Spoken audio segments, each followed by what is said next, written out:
questions about homework?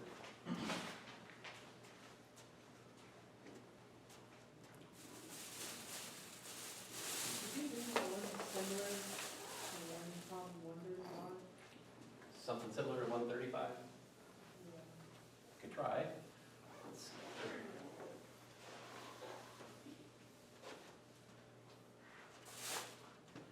So I should have that up here somewhere. Is that mission 9? Okay, yeah, sure.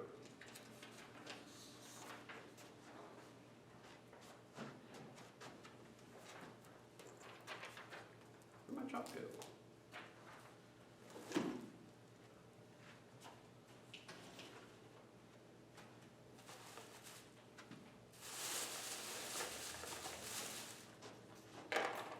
So here, we're given a velocity, and we're asked to find the position of the function. Position is a function of time, right? So here's an example. Suppose that the velocity is a function of time. It's given to be, let's say, 3 cosine of t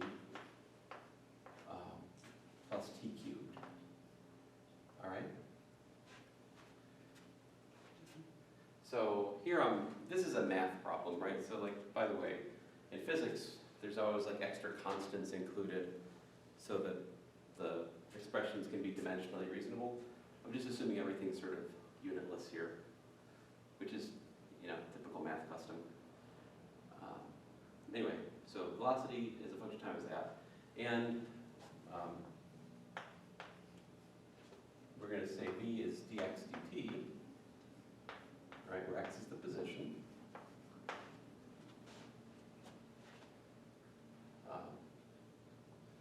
So second sentence, given that x of time 0 is equal to 7, find x as a function of time. I think that's essentially problem 135, right?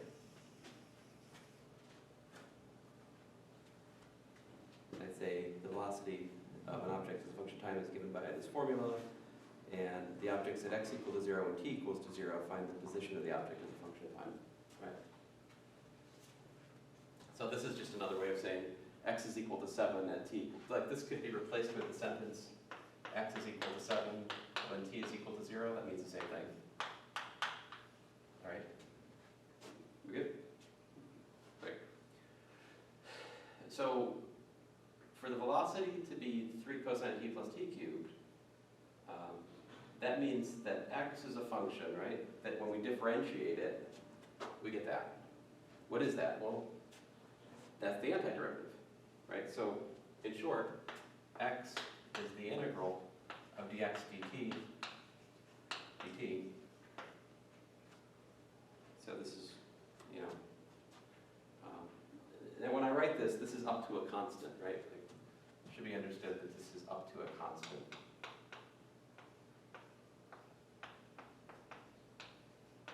Right? And in other words, this is an indefinite integral. But what is dx dt? That's v. What is v here? 3 cosine t plus t cubed dt. And then you can integrate, right? So properties of the indefinite integral, I can pull 3 out. Cosine t. Let's see here. So like last class, I made this like master list of all the, like many of the antiderivatives we need to know. So can you tell me the integrals there? What's the integral of cosine?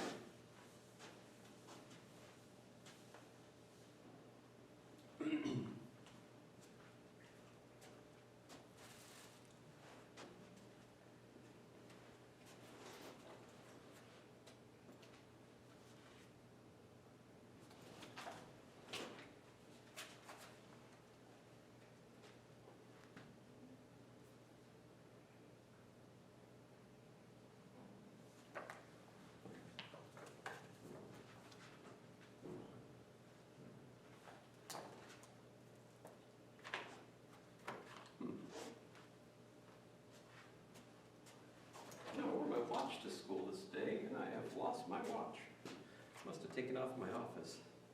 I was dumb. Oh, no, it's here. Okay, so the integral of cosine is sine, right? Because sine differentiates to cosine. So we have 3 sine t. What's the integral of t cubed? We add 1 to the power, and we divide by that power. So it's t to the 4th divided by 4. Or 1/4 t to the 4th. Now this is an indefinite integral, so we have to add a constant. Right? And the reason we have to add a constant, physically speaking, is because, this is really x as a function of time, right? And so what is x of 0? Well, whatever that value is, that will fix the value of c, right? So how do you get 1/4 again? Oh, sure. It goes back to this integral of t to the n dt is 1 over n plus 1 t to the n plus 1 plus a constant. The reason for that is that if we differentiate this, we get what? We get 1 over n plus 1 times what? Times n plus 1 t to the n plus 1 minus 1. Right? So these cancel, and we're just left back with t to the n again. So this is the antiderivative of the t to the n, the power rule for integration, if you will. Of course, this assumes what? N is not equal to, minus 1.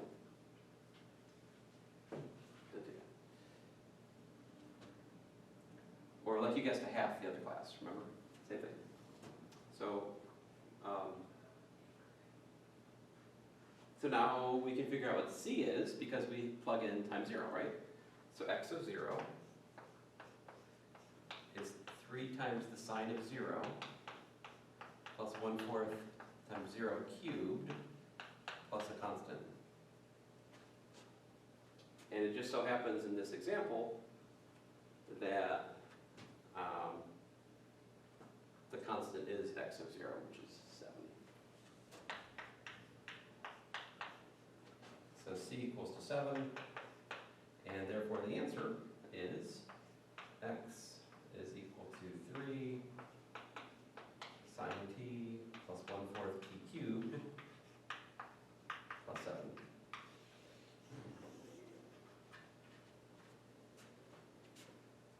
Does that make sense?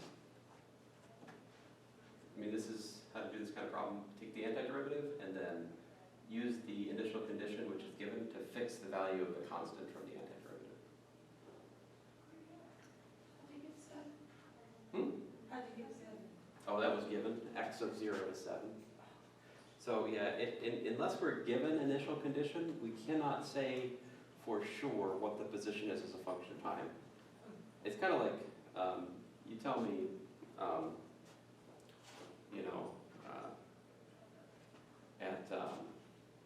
you tell me your speed is a function of time, right?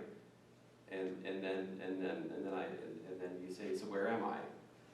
And then people will be like, well, I don't know. I mean, so what? You've been going 50 miles an hour forever, whatever. But where were you to start with? If you don't know where you were at a particular point in time, knowing the velocity is a function of time is not enough information to figure out where the position is, right? You have to be given the position at a specific point in time in order to use the velocity to find where you go past that point.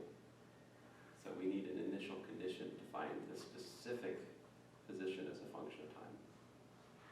Can you guys tell me how to find acceleration in this problem, since we're on this anyway? I didn't ask this, but oftentimes a good question on my final exam is, here's the velocity, find the acceleration and the position as a function of time, given that, the initial position is whatever it is.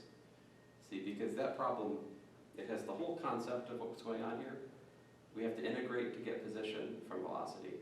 But from acceleration, to get acceleration from velocity, we differentiate, right? So acceleration is dv dt, it's the time rate of change of velocity. And so here, for this problem, we would differentiate to get the acceleration, right? So that's a nice applied problem because it's got both halves of the course in it all at once, and it's not that complicated either. So like this, the acceleration here is minus 3 sine t plus 3t squared, right? And notice, to find the acceleration as a function of time, I did not need any additional information. You know, you don't need an initial condition to differentiate. But you do need an initial condition if you want to integrate and find a specific function.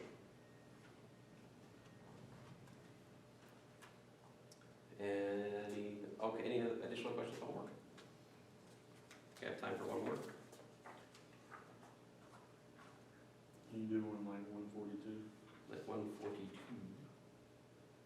Oh, actually, we're not there yet. Yeah, so this homework is not due right away, is it? It's You're due supposed to today. do that. It's due today? Oh, this must be a casualty of our reschedule. So we should push this back to Friday. Yeah. I'm sorry, I should have noticed that. My bad. But yeah, the right way, well, I will show you, I'm about to describe a way we could do 142. I will show you how to do 142 the wrong way today. Okay?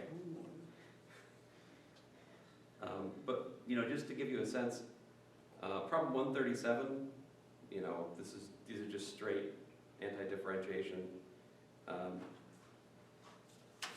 So like, I'll give you a hint. For part B in 137, notice that 1 over the square, 1 plus 2x squared plus 3x cubed over the square root of x, like that. If you just asked me to integrate that, like I'd be stuck, right? You have to do some algebra before you do the integration there. And so, what's the algebra? Well, this is 1 over the square root of x, right? Plus 2x squared over the square root of x, plus 3x cubed over the square root of x, using algebra. And then I think it's helpful to rewrite those. That's x to the minus 1/2, plus twice x to what power, plus 3 times x to what power.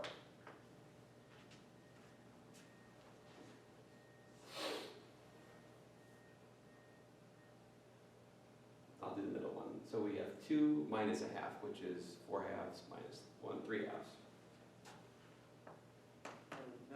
That one would be 3 minus half. Which is?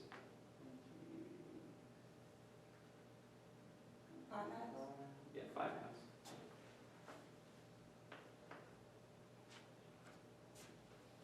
So the expression here on the left-hand side, I wouldn't know how to calculate the antiderivative of right off, right?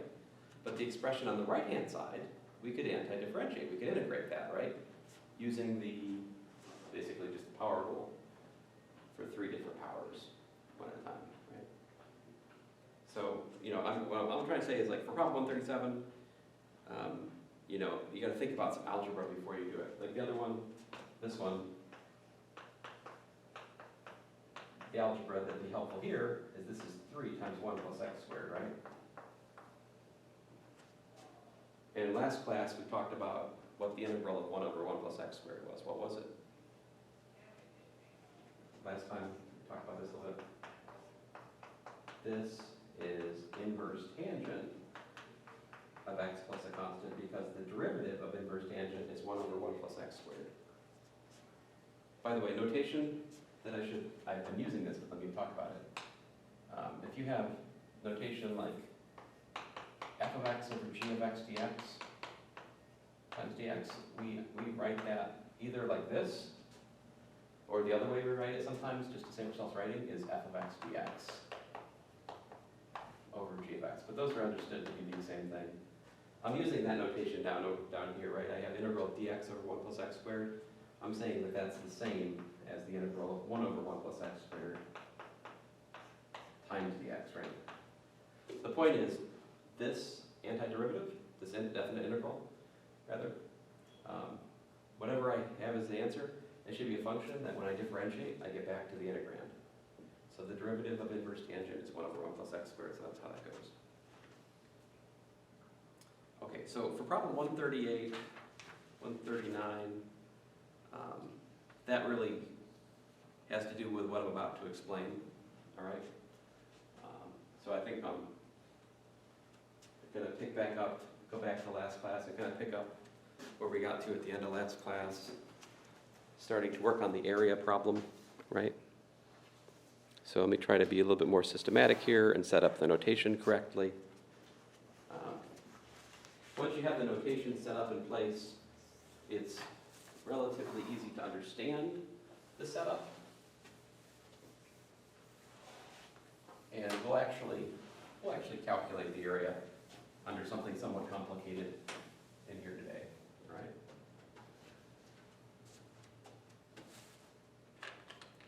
And if things go well, I will state the theorem that you need to finish the homework today, but I won't prove it today, okay? So the setup.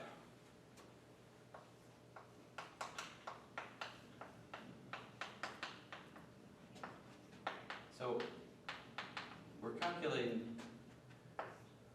setup for the area problem. I'm trying to make my picture bigger. I made a mistake last time. I made my picture too small. And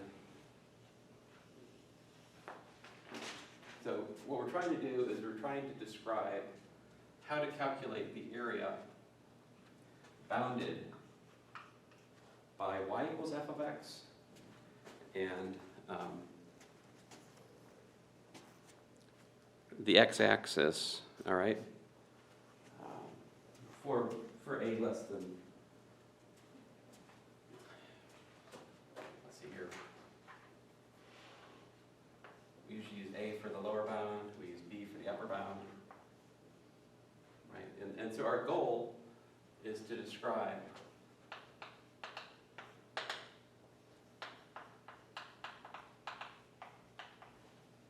area bounded by y equals 0 and y equals f of x, a less than or equal to x, less than or equal to b. All right? So I think we can all appreciate what that means, right? You have an intuitive sense of what that means, right? So it's the area that would be here if you shaded this in, right? And so to describe that area carefully, what we want to do is we want to divide this shape up into pieces that we know how to calculate the area of. What do we know how to calculate the area of? Well, rectangles, right? Pretty much. I mean, triangles also, you know? So triangles is probably not the greatest approach here, right? So let's use rectangles, that's easiest. And what we're going to do is we're going to label some points here, like this is going to be x1, this is going to be x2, and I'm going to kind of make a break right here, just to indicate it goes on, all right? And maybe this is going to be x sub n minus 2, and this would be x sub n minus 1, right? And I'm going to call b, well, let's see here, yeah, equal to xn. So now a, on the other hand, we could call x sub 0. A and b are given here. X sub 0, x sub 1, x sub 2, all the way out through x sub n. These are things we're making up to divide the interval from a to b up into subintervals. This is called a partition. All right, so we have a equal to x naught, less than or equal, well not less than or equal to, but less than x1, less than x2, less than, less than x sub n minus 2, less than x sub n minus 1, less than x sub n, which we're calling b. How many subintervals here? There are n of them, right? 1, 2, n minus 2, n minus 1, n subintervals. Right? And just to keep things simple, we're going to assume that the length of each subinterval is constant. And we call that length of each subinterval, we call that delta x. So this distance here to here, delta x. Right? And delta x on each one. Right?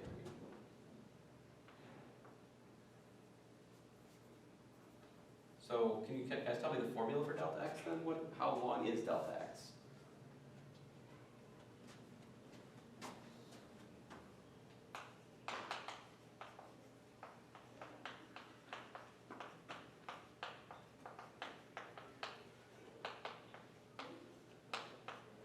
So we have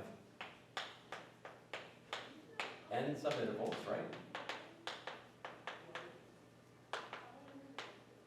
From x equals to a, all the way over x equals to b.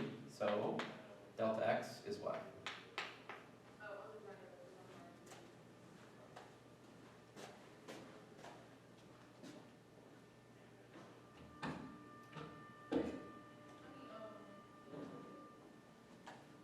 What's the formula for it in terms of b and a and n?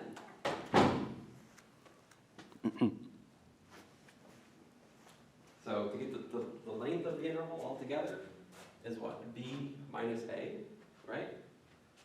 And then we divide by n. So what's the formula for the x sub i's? X sub I, right, is equal to a plus I times delta x.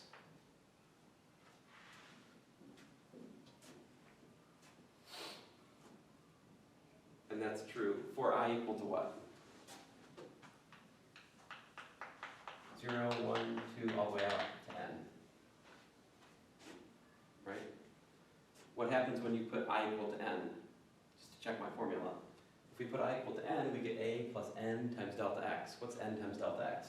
N times delta x is b minus a, right? A plus b minus a is b again. X sub n is b. That checks my formula. Listen, I can be a little bit more explicit here, just to kind of like, x sub 0 is a, what's x sub 1? A plus delta x, right? What's x sub 2? A plus twice delta x, and so forth. X sub n is a plus n delta x. All right? That's how it goes.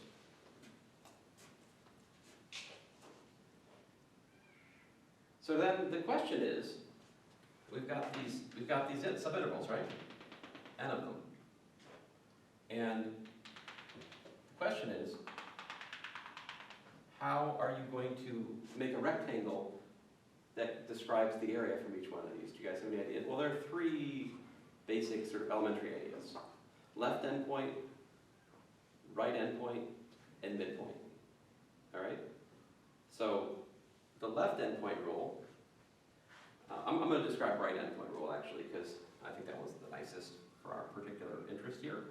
And so let me use the yellow chalk. The right endpoint here is this one, right?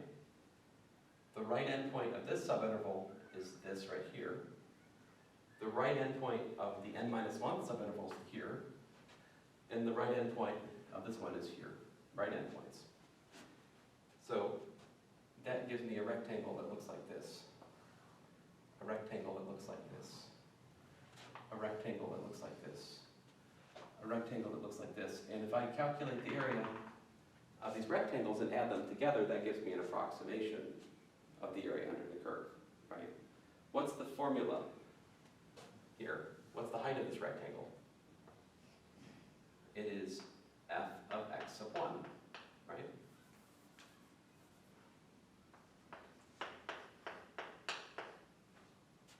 See, because that's f of x sub 1 right there. You know, this point right here, for example, would be x of n minus 1, f of x n minus 1.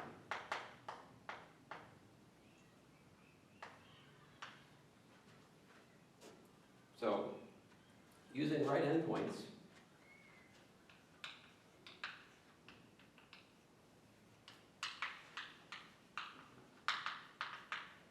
we have that the area of the ith box is equal to f of x sub I times delta x.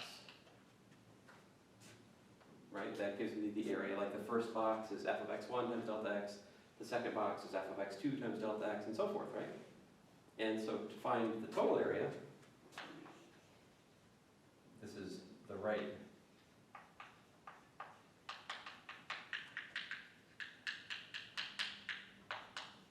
endpoint rule. So I'm making a definition right now.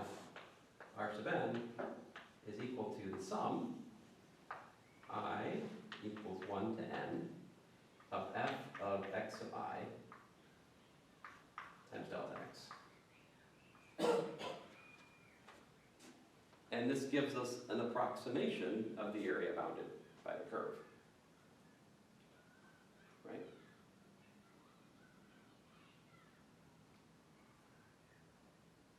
So that's the right endpoint rule.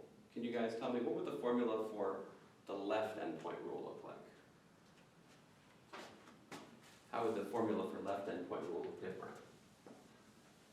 Flip the sign. Be what? We did flip the sign. You flip the sign. Well, no, not the sign. So that's called L sub n. And I'll write it out starting with the first, like the first box there. Actually, maybe draw a picture before I move the camera here. I'll do the left endpoint in blue. So this is the left endpoint. Well, the right endpoint's, so like here, right? Like that. Left endpoint.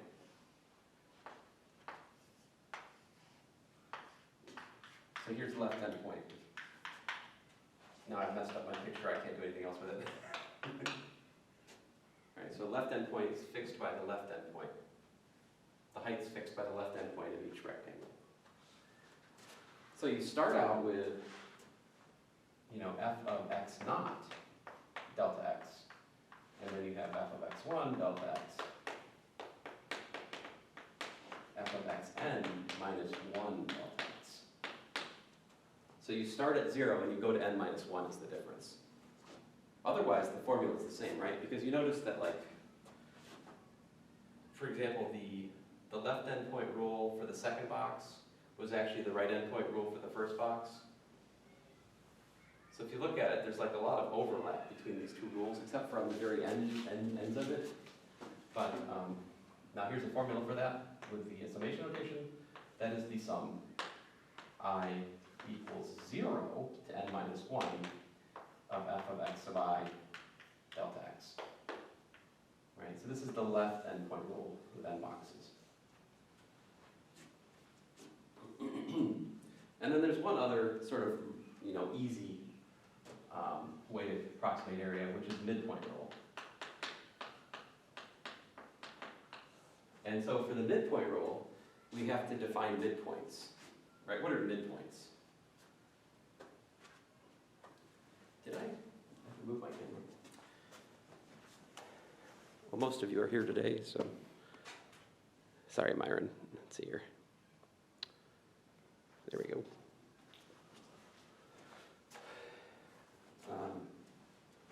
So the midpoint, I'm going to draw the picture again over here.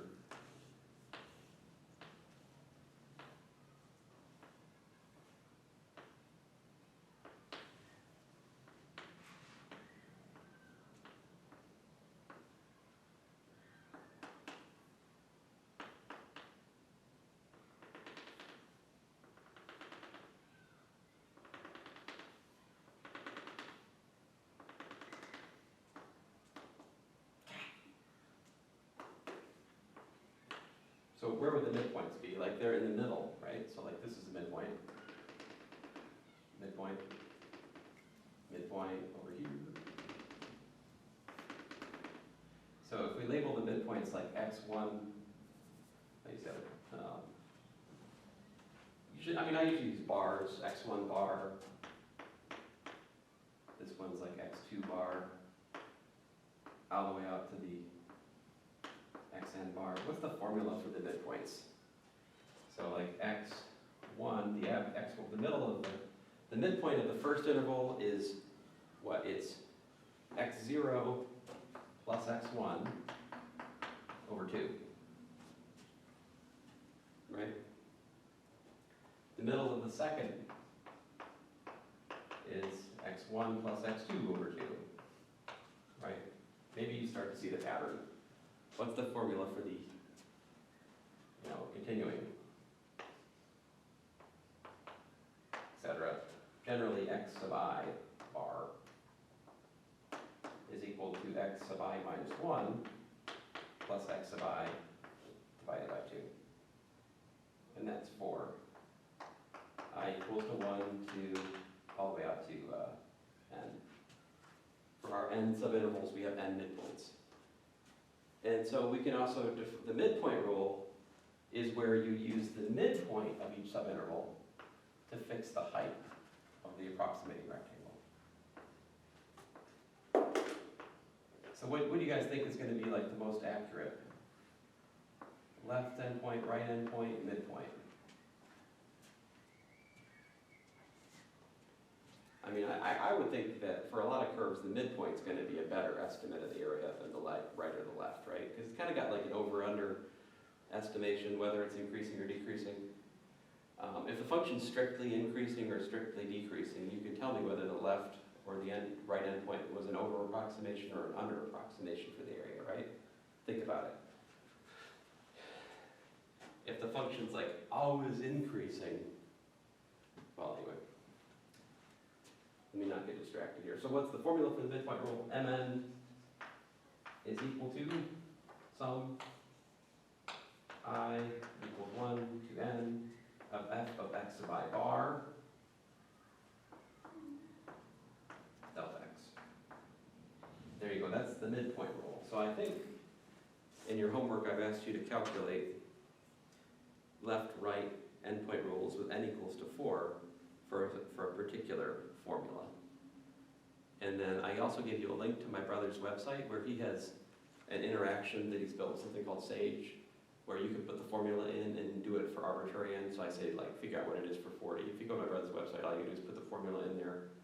And actually, I think the formula I have here for problem 138, which is x to the 4th plus x, that might be one of the drop-down options in Bill's interaction. I can't remember if you have to type it in or not, but you'll figure it out. It's not that complicated. And so, like, I want you to do n equals 4 by hand, because it's not too much trouble to do a 4-point rule by hand. You just have to figure out the x sub 0, x sub 1, x sub 2, x sub 3, whatever, and plug in the values into the function. But then I also say calculate x sub 40. Now, you do not want to do a 40 endpoint rule by hand, right? Like, that's what computers are for. And so my brother's website is super useful for that. So problem 138 and 139 are actually explicitly calculating L sub 4 and R sub 4 for a particular function, right? Actually, problem 138 and problem 140 and problem 139 and 141, these problems are linked. The point of those problems is the first part of the problem is to calculate the area or approximate the area numerically using the left or right endpoint rule. And then the later problem is to use what's called the fundamental theorem of calculus to calculate the area directly. All right? Just foreshadowing comment. Okay, great. So we've got the left endpoint rule, we've got the right endpoint rule, we've got the midpoint rule. And what else do we got? Well, we have some formulas that I should share with you. So we proved one of these last class. Remember Gauss's formula? What did Gauss's formula say? I may not have called it Gauss's formula in the last class, but the sum, let's see here, I'll say j equals 1 to n, or I guess I use I don't know, whatever, I, j, whatever. Sum I equals 1 to n of I is equal to, it turns out, 1/2 n times n plus 1. We actually showed that was true using something called proof by mathematical induction, right? So this is a known formula. We also, I'll let you guys tell me this one. So we have the number 1, right? And we want to sum I equals 1 to n of the number 1. So that's 1 plus 1 plus da-da-da plus 1 n-fold times. What's the answer? N-fold sum ends.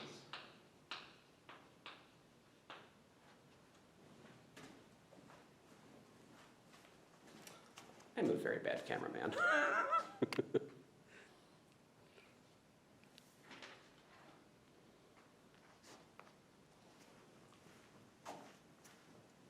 So I mean, we don't, I don't think we need induction here for this one. You guys can tell me, common sense, what's this work out to?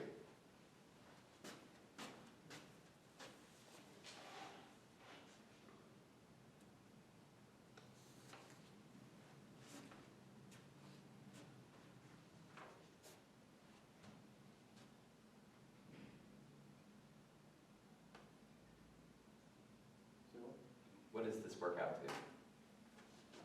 If I add 1 to itself n times, what's the answer?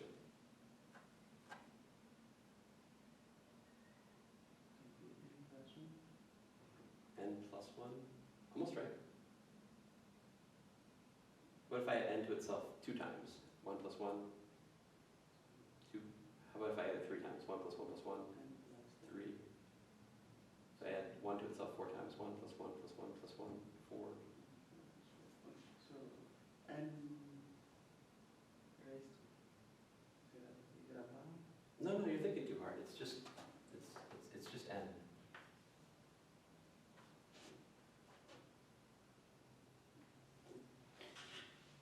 Yeah. Now this one, what I'm about to write here, is not as easy. I equals 1 to n of I squared.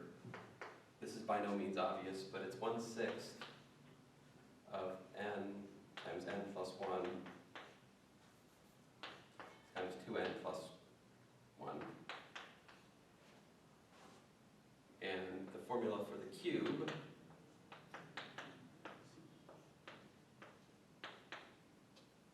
n squared times n plus 1 squared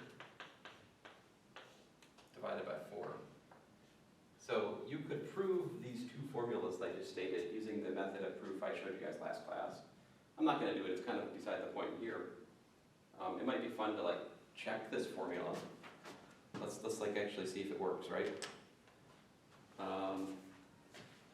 What happens if we sum I squared I equals to 1 to 3? What would that be? 1 squared plus 2 squared plus 3 squared, what's that? 1 plus 4 plus 9. 1 plus 4 plus 9, which is 13, 14. 14? Okay. And what is this? This is supposedly 1/6 of what? N equals 3 times 4. 2 times 3 is 6 times 1 plus 1 is 7. Which is 28. 12 times 7 is 84. So we get what? This is 12 divided by 6, which is 2. 2 times 7, 14. So, I mean, it's at the moment, it's just a magical formula for us, right? But the point is, these things are known. You can calculate with them if you're so inclined. All right. So, okay, we have everything we need. Well, one other thing. What are the properties of the finite sum? Like the finite sum, which is what we've been kind of tinkering with here, has some nice properties. Let's see if I can write them down here somewhere. I'll put them up here. So the sum of a sub n plus b sub n, oh, let me say a sub I. A sub I plus b sub I is sum of a sub I plus the sum of b sub I. And the sum of c times a sub I is c times the sum of a sub I. So these sums are all taken over the same range. Maybe it's from 1 to n, or it's from 0 to n minus 1, whatever. These are properties of finite sums, all right? So, properties of finite sums. So, all right, I've set the stage. I think we have everything we need to actually calculate the area under a curve. And you say, well, these are all approximations, right? Yeah. Right. So how should we define the area under the curve then?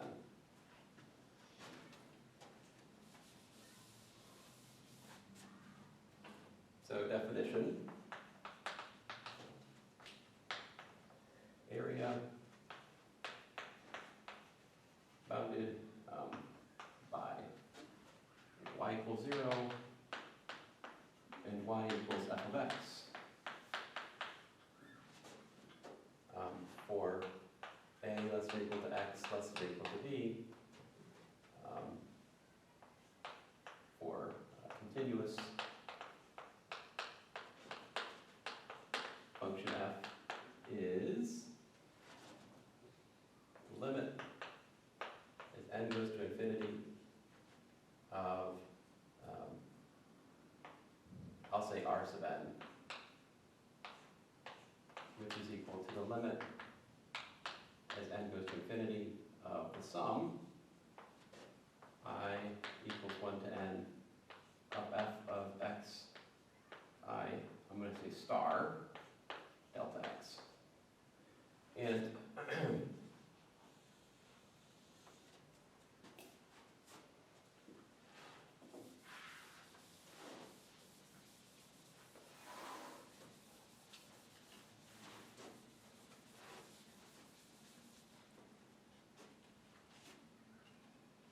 this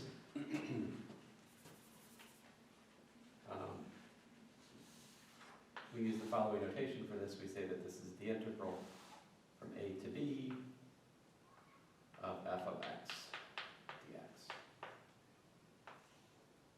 in this context. In other words, the integral from a to b of f of x dx is defined to be the limit as the number of approximating rectangles goes to infinity. Now, there's one final question here, which is, what do I mean by x star? X upper star, right? X sub I star is an element of the subinterval x sub I minus 1 to x sub I, for I equals to 1 to n. Now, I'm making a kind of big, grandiose claim here. My claim in writing this definition is that it doesn't matter what you choose for your approximating scheme, whether you choose, so like x sub I star being left endpoints gives us the left endpoint rule. All right? So some different cases here. X sub I star equal to x sub I minus 1 is as ln. X sub I star equal to x sub I, this is Rn.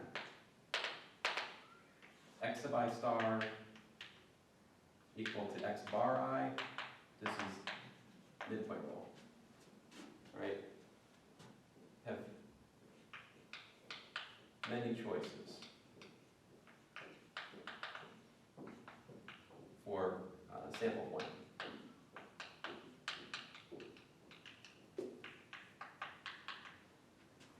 So Mn is midpoint?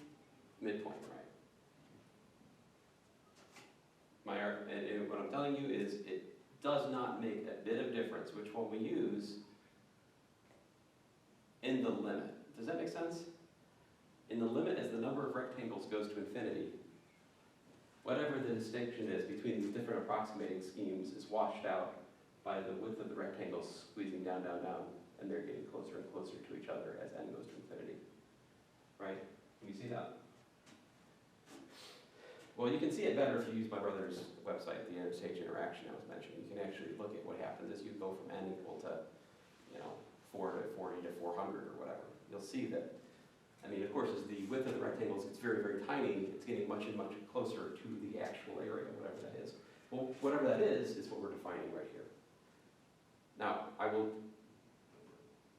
gladly admit to you that there's a gap here in proving that these three different schemes actually converges to the same thing. That's something that's beyond calculus 1. It's just something we assume is true in here. The ultimate answer to that is really better resting with something called measure theory. Okay, anyway. So, okay, great. Now we have a definition for what we mean by area bounded. And I've lied to you a little bit. See, because technically it shouldn't just be area, it should actually be what's called signed area. Signed area. The reason it's called signed area is these formulas give you negative numbers if the function's negative, right? So that's something to be aware of. If the function's strictly positive, it's just straight area.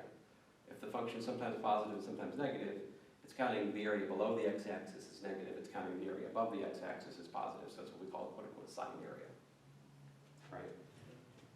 Quick example, if you look at sine for a full cycle, the signed area under sine is 0, because it's got the same area here as it has there, and they cancel out.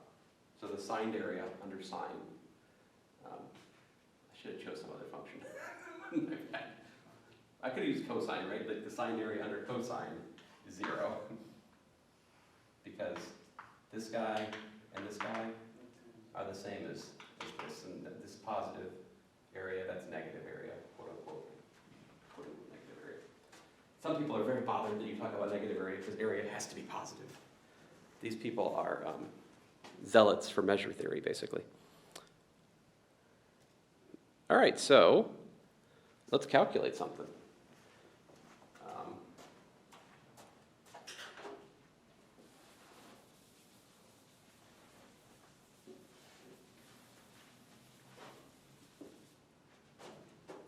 I'll do something relatively simple.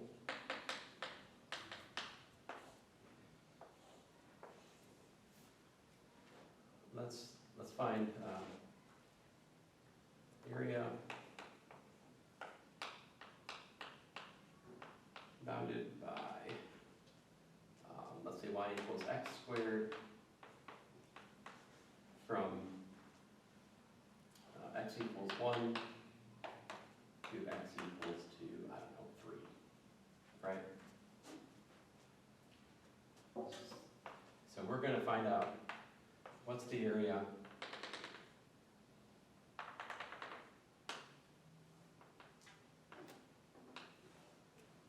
like that, right? What's the area in this region? What's this upper point? What's this lower point? We start at 1, 1, right? And we go all the way up here to 3, 9.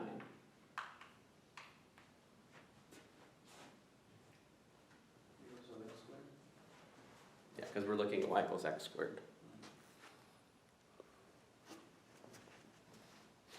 As a warm-up, and also to help you with your homework, let's set up L4. What would L4 be?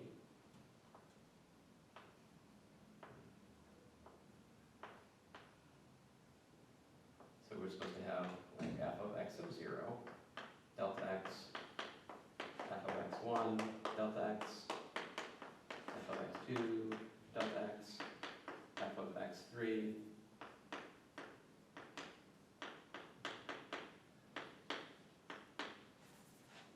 so, like, by the way, something you can do to simplify the formula is just factor out the delta x, right? It's everywhere, so why not just factor it out? So we're really looking at this f of x naught plus f of x1, f of x2, f of x3, and delta x. Now what is delta x?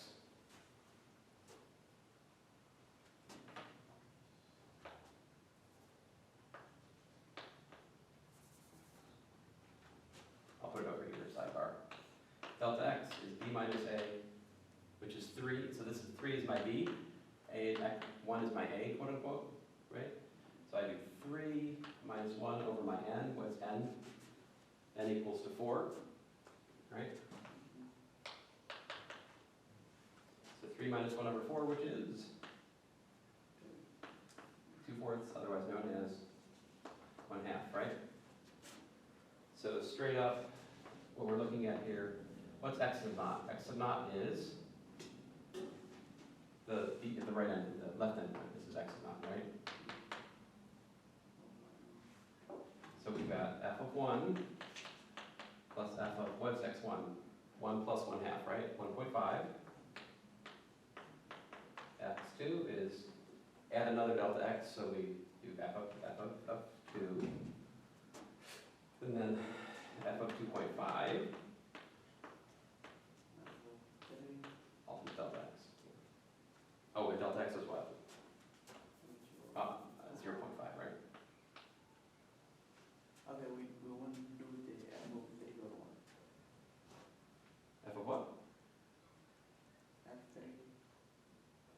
No, this is the left endpoint rule, which goes, unfortunately I've erased it at this point, but the left endpoint rule goes from 0 to n minus 1.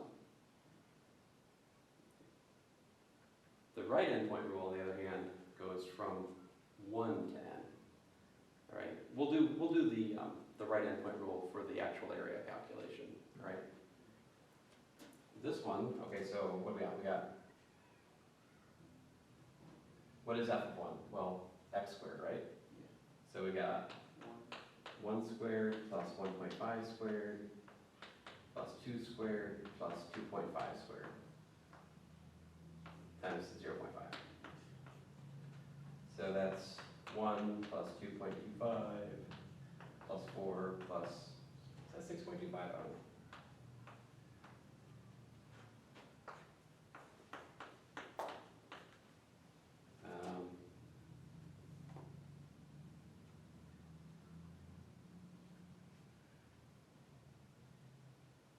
I get half of 13.5, I think, so 6.75.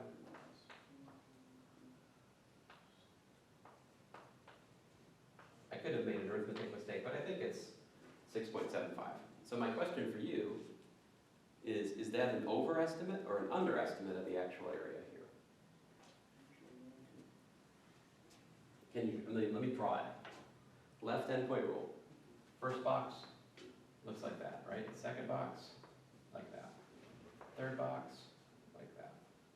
Fourth box, like this. So is this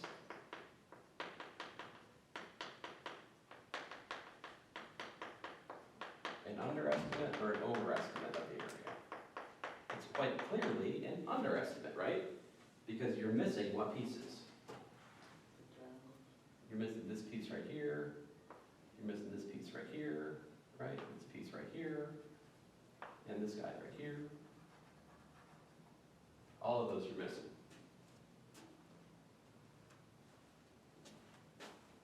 So I expect when we calculate the area directly, we're going to find a number which is bigger than 6.75. So let's do it. So let's set up the right endpoint rule for n boxes and then take the limit as n goes to infinity. So we'll start out by setting up our n. So here for a equals to 1, b equals to 3, have delta x equal to b minus a over n, which is 2 over n, right? And what's my formula for x sub I? Is a plus I delta x. So here, that is 1 plus I times 2 over n.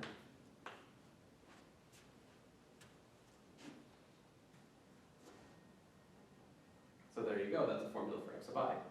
So what's f of x sub I?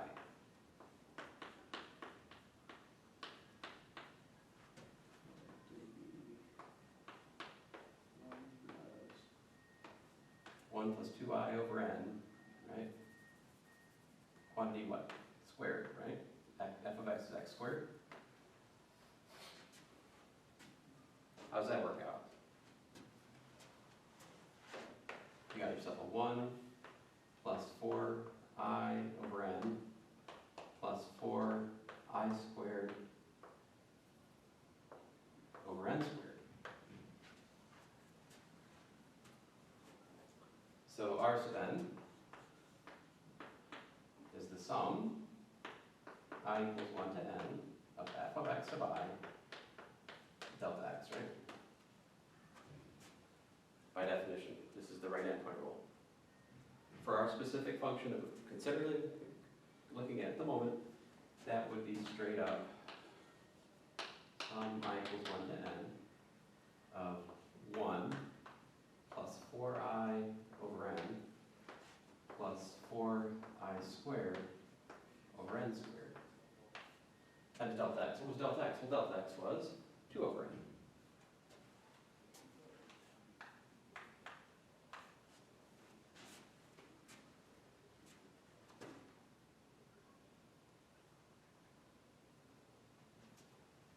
And now we got to use we're going to use properties of finite sum to clean this up a bit. All right, so we've got the sum I equals 1 to n of 2 over n plus the sum I equals 1 to n of 8i over n squared plus the sum I equals 1 to n of 8i squared over n cubed. So all I did was I distributed through the 2 over n, and I used the sum of a sum is the, So we can Some of the factor sums. out the sum. what's that? Will we factor out the sum? Right, now the question is, now you have to do some thinking a little bit here. We're summing over I, right? I equals 1 to n. In this calculation, n is fixed. N does not depend on I.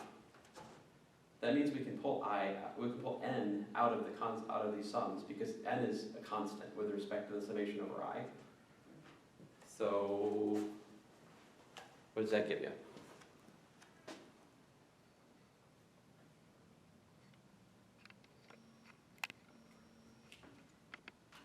I know, let me ask, can we cancel out the n and one of the n's below, like the n above the sum, then, No. Okay. I mean, maybe after the next step, that's the effect of it. But I'm going to make one more step and then I'll see if that answers your question. So we can pull out the 8 over n squared, that's a constant. We've got the sum of I. And here we get 8 over n cubed. The sum I equals 1 to n of I squared, right? So my point is, we can pull that stuff out of n, and now we're back to things that we know the formulas for the sum of. Either the Gauss formula we derived last class, or common sense said this was n this class, right? And so remember, so this is n. This is 1/2 n times n plus 1.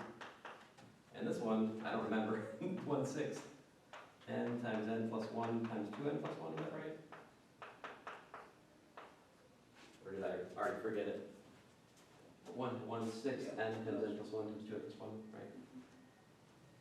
Now you're right. In some sense, the ends don't quite cancel, but they do give us a relatively nice formula.